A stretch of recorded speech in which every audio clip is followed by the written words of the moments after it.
Hello friends, இன்னைக்கு soya வச்சு ஒரு சூப்பரான டிஷ் தான் பார்க்க போகிறோம்.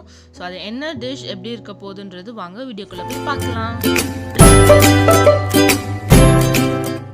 ஃப்ரெண்ட்ஸ், நம்ம வந்து சோயா பாப்கார்ன் தான் செய்ய போகிறோம். ஸோ ஹாப்பிமாவோட கிறிஸ்பி ஃப்ரை மிக்ஸ் வச்சு தான் நான் செய்ய போகிறேன். கண்டிப்பாக KFC ஸ்டைல் கிடையவே கிடையாது. ஸோ இது வந்து என்னுடைய ஓன் இனோவேஷன் அண்ட் ஒரு சில KFC ஸ்டைல் மெத்தட்ஸ் ஃபாலோ பண்ணியிருக்கேன். பட் கண்டிப்பாக KFC பாப்கார்ன் மாதிரி வராது.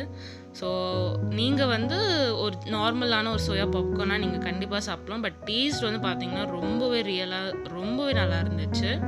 ஸோ ஃபர்ஸ்ட் வந்து சோயாவில் வந்து ஹாட் வாட்டர் வச்சு நான் சோக் பண்ண போகிறேன் ஒரு 10 மினிட்ஸ்க்கு தான். ஸோ சோயா வந்து நீங்கள் உங்கள் வீட்டில் எத்தனை பேர் இருக்கிறீங்களோ அவங்களுக்கு ஏற்ற மாதிரி நீங்கள் மெஷர்மெண்ட் நீங்கள் எடுத்துக்கலாம். ஸோ 10 மினிட்ஸ் மேலே ஆயிடுச்சு. ஸோ இப்போ பார்த்தீங்களா நல்லா ஸ்க்வீஸ் பண்ண வாட்டர் நிறைய வரும். ஸோ நல்லா சோக்காக இருக்குது. ஸோ இதில் வந்து பார்த்திங்கன்னா தண்ணி எல்லாம் ரிமூவ் பண்ணிவிட்டு கம்ப்ளீட்டாக ஸ்க்வீஸ் பண்ணி ட்ரை பண்ணி வைக்க போகிறோம். ஸோ நான் ட்ரை பண்ணிட்டேன் பார்த்தீங்களா. ஸோ இப்போ வந்து 1 by 1 நம்ம மசாலாஸ் ஆட் பண்ணலாம். ஸோ ஹாப்பிமா கிறிஸ்பி ஃப்ரை மிக்ஸில் வந்து பார்த்திங்கன்னா வெஜ் அண்ட் நான்வெஜ்ஜும் இருக்குது. பட் கிட்டத்தட்ட 2 பேக்கெட்டில் இருக்கிற மசாலாஸ் எல்லாமே சேம் தான். ஸோ நீங்கள் எது வாங்கினாலும் நோ ப்ராப்ளம். ஸோ இதில் வந்து பார்த்திங்கன்னா நான் பாதி தான் ஆட் பண்ண போகிறேன். மீதி பாதி வந்து இன்னொரு நம்ம ஒரு ட்ரை மசாலா ரெடி பண்ணணும். ஸோ அது எப்படி பண்ணுறது நம்ம இந்த ப்ரொசீஜருக்கு அப்புறம் பார்க்கலாம். ஸோ ஃபர்ஸ்ட் வந்து நான் சால்ட் ஆட் பண்ணிக்கிறேன். அந்த மிக்ஸில் வந்து பார்த்திங்கன்னா ஆல்ரெடி சால்ட் இருக்கும். ஸோ கொஞ்சமாக நம்ம சால்ட் ஆட் பண்ணிக்கலாம். நெக்ஸ்ட்டு ஒரு spoon ginger garlic paste add பண்ணிக்கிறேன். அடுத்து வந்து ஒரு ஸ்பூன் வந்து பிளெயின் சில்லி பவுடர். எந்த ஒரு கரம் மசாலாவோ இல்லை தனியாவோ மிக்ஸ் பண்ணாமல் பிளெயினாக இருக்கும் இல்லையா, ஸோ அந்த பிளெயின் சில்லி பவுடர். அடுத்து வந்து மிக்ஸ்டு ஹர்ப்ஸ். இது வந்து நம்ம பீஸா டாப்பிங்ஸ்க்கெலாம் யூஸ் பண்ணுவோம். ஸோ எல்லா டிபார்ட்மெண்டல் ஸ்டோர்ஸையும் கிடைக்குது. ஸோ கிடைச்சா வாங்கி யூஸ் பண்ணுங்கள். ஸோ அடுத்தது வந்து சோயா சாஸ். நான் ஓரலாக தான் ஊற்றுறேன். ஸோ உங்களுக்கு வேணும்னா நீங்கள் ஒரு ஸ்பூன் மெஷர் பண்ணிக்கலாம். ஸோ இது எல்லாத்துலேயுமே வந்து பார்த்திங்கன்னா நல்லா மிக்ஸ் பண்ணணும். ஸோ இது நல்லா கம்ப்ளீட்டாக ஊறணும். ஆஸ் யூஷுவல் நான் சொன்ன மாதிரி இது பாதி ஆட் பண்ணிவிட்டு தண்ணி வந்து ரொம்ப கம்மியாக போட்டு மிக்ஸ் பண்ணணும். நிறைய போட்டுவிடக்கூடாது. ரொம்ப கம்மியாக ஊற்றி அது நல்லா கோட் ஆகுற மாதிரி மிக்ஸ் பண்ணிவிட்டு நம்ம வந்து ஒரு 10 மினிட்ஸ்க்கு ஃப்ரிட்ஜில் வைக்க போகிறோம். ஸோ ரொம்ப நேரம் வைக்க வேண்டிய அவசியம் இல்லை.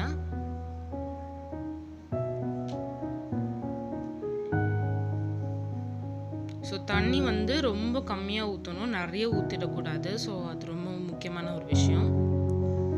ஸோ நல்லா வந்து நான் மிக்ஸ் பண்ணிட்டேன். ஸோ கவர் பண்ணிவிட்டு நான் கொஞ்சம் நேரம் ஃப்ரிட்ஜில் வச்சிடுறேன்.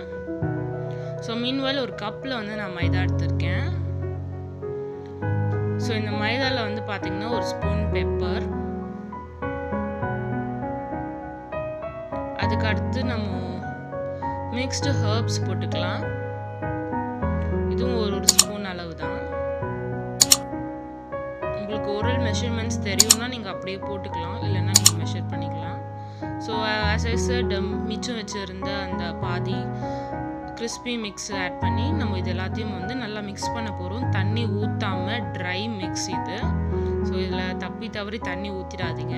ஸோ இது அப்படியே ட்ரையாக மிக்ஸ் பண்ணி நம்ம வைக்க போகிறோம். நல்லா மிக்ஸ் பண்ணிக்கோங்க.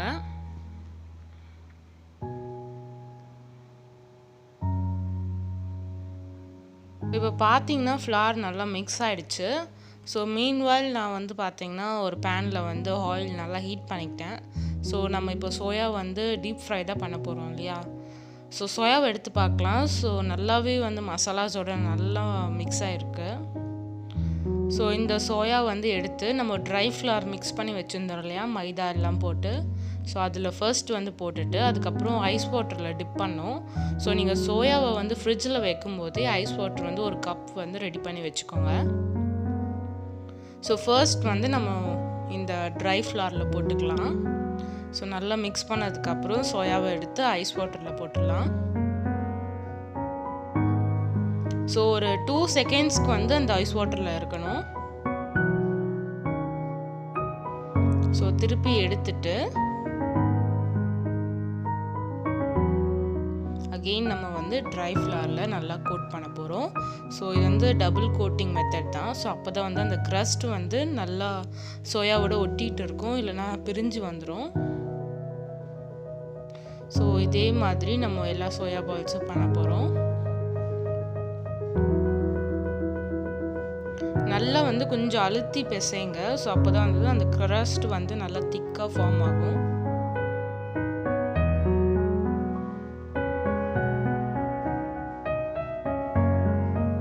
ஸோ நம்மளுடைய ஃபர்ஸ்ட் சோயா பால் வந்து ரெடி ஆகிடுச்சு. ஸோ எடுத்து வச்சிடலாம். ஸோ அகெயின் நம்ம வந்து அடுத்த சோயா எடுத்துக்கலாம். ஸோ இந்த மெத்தடை வந்து கேர்ஃபுல்லாக பாருங்கள். ஸோ இதில் ஒரு மெத்தட் நம்ம மிஸ் பண்ணாலும் சோயா வந்து அந்த கோட்டிங் வந்து நல்லா இல்லாமல் ஆயிலில் போட்டோன்னே பிரிஞ்சு வந்துடும். ஸோ ஐஸ் வாட்டர் தான் இதில் வந்து முக்கியமான ஒரு விஷயம். ஸோ ஐஸ் வாட்டரில் போடுங்க. ஸோ மீன்வைல் நம்ம மற்ற சோயாஸை கம்ப்ளீட் பண்ணுறதுக்குள்ளே அந்த சில்னஸ் போயிடும். ஸோ அகெயின் வந்து பார்த்திங்கன்னா நம்ம வாட்டர் வந்து சேஞ்ச் பண்ணணும். ஸோ ஒரு பாட்டிலில் நீங்கள் வச்சு நீங்கள் ப்ரிப்பேர்டாக இருந்தீங்கன்னா எல்லாமே கரெக்டாக வந்துடும். ஸோ நம்ம வந்து ஃப்ளாரில் நல்லா இப்போ கோட் பண்ணியாச்சு. ஸோ இப்போ வந்து நம்ம இதை எடுத்து ஆயிலில் ஃப்ரை பண்ணிக்கலாம். ஸோ சோயாஸ் எல்லாம் வந்து பார்த்திங்கன்னா 1 by 1 ஆயிலில் போட்டுட்டேன். ஸோ நம்ம ஃப்ளாரில் டிப் பண்ணி போடுறதுனால லைட்டாக வந்து பார்த்திங்கன்னா மஸ்ட் வந்து ஆயிலில் ஸ்டெயின் ஆகும். ஸோ அது வந்து யூஷுவல் தான். பட் வந்து அந்த ஃப்ளார் வந்து கண்டிப்பாக அந்த சோயா விட்டு பிரிஞ்சு வராது. ஸோ அந்த டஸ்ட் வந்து மஸ்ட்டாக ஆயிலில் ஃபார்ம் ஆகிடும். ஸோ அது மட்டும் கொஞ்சம் இதில் இருக்கும். ஸோ மற்றபடி வந்து பார்த்திங்கன்னா நம்ம போடுற மிக்ஸ் வந்து கண்டிப்பாக சோயா விட்டு வராது. ஸோ டபுள் கோட்டிங் வந்து ரொம்பவே முக்கியம். ஸோ இதில் கலரும் வந்து பார்த்திங்கன்னா நம்ம எந்த ஒரு ஆர்டிஃபிஷியல் கலரும் போடலை. ஸோ கலர் வந்து கம்மியாக தான் இருக்கும். ஸோ அதனால் நீங்கள் குக் ஆகலையோ அப்படின்னு நினச்சிக்காதீங்க. ஸோ ஃப்ரை ஆனது எல்லாமே வந்து பார்த்திங்கன்னா நான் பிளேட்டில் எடுத்து வச்சுட்டேன். கிட்டத்தட்ட உங்களுக்கு வந்து பார்த்திங்கன்னா ஒரு 5 minutes தான் எடுக்கும் ஃப்ரை ஆக. ஸோ இது ஒன்று எடுத்து காமிக்கிற பார்த்திங்கன்னா இந்த க்ரஸ்ட் வந்து நல்லாவே ஃபார்ம் ஆகிருக்கு. ஸோ இது வந்து ஒரு நார்மலான ஹோம்மேட் சோயா பாப்கார்ன் தான். ஸோ KFC ஸ்டைலில் வந்து எக்ஸ்பெக்ட் பண்ணாதீங்க. ஸோ அப்படி எக்ஸ்பெக்ட் பண்ணிங்கன்னா கண்டிப்பாக டிசப்பாயிண்ட் தான். இது வந்து நம்ம ஓன் இனோவேஷன். ஸோ நம்மளுடைய ஓன் க்ரியேட்டிவிட்டிஸ் பண்ணி தான் நம்ம பண்ணியிருக்கோம்.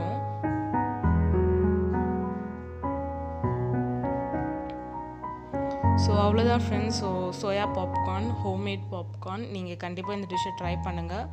அண்ட் கலர்ஃபுல் சமையல் வித் வர்ஷுக்கு சப்ஸ்கிரைப் பண்ணிவிடுங்க. நெக்ஸ்ட் ஒரு சூப்பரான வீடியோட பார்க்குறேன். பாய்.